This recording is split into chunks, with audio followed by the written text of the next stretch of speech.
Border guard Bangladesh বিজিবিকে সীমান্তে সর্বোচ্চ সতর্কতা বজায় রেখে দায়িত্ব পালনের নির্দেশ দিয়েছেন স্বরাষ্ট্রমন্ত্রী সালাউদ্দিন আহমেদ।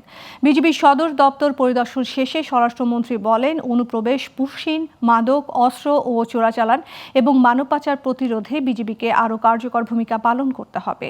অন্যদিকে ভিন্ন এক অনুষ্ঠানে পররাষ্ট্র প্রতিমন্ত্রী শ্যামা ওবায়েদ জানিয়েছেন, সাবেক স্বরাষ্ট্রমন্ত্রী আসাদুজ্জামান খান কামালকে ভারত থেকে ফেরত চেয়ে চিঠি দেওয়া হয়েছে।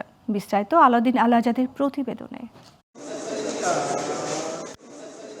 বিএনপির সরকার গঠনের পর স্বরাষ্ট্রমন্ত্রী হিসেবে সালাউদ্দিন আহমেদের এটি ছিল রাজধানীর পিলখানার বিজিবি সদর দপ্তরে প্রথম পরিদর্শন।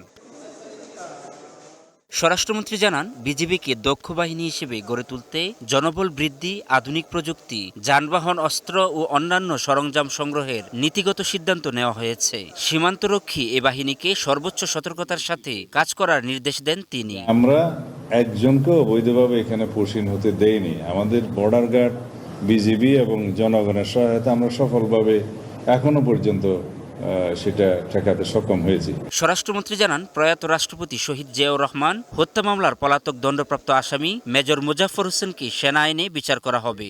একই ব্যক্তি, একই কেউ সে পলাতক ছিলেন, তিনি এখন তাকে ধরা হয়েছে এবং আমরা সেনাবাহিনীর কাছে হস্তান্তর করেছি।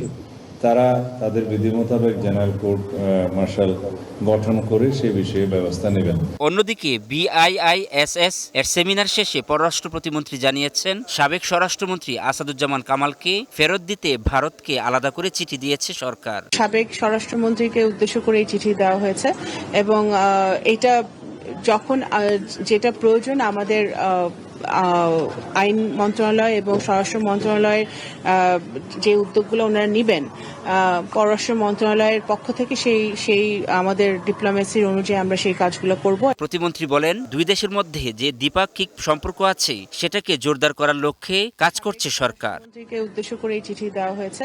আলাউদ্দিন আল আজাদ, গ্লোবাল টেলিভিশন, ঢাকা।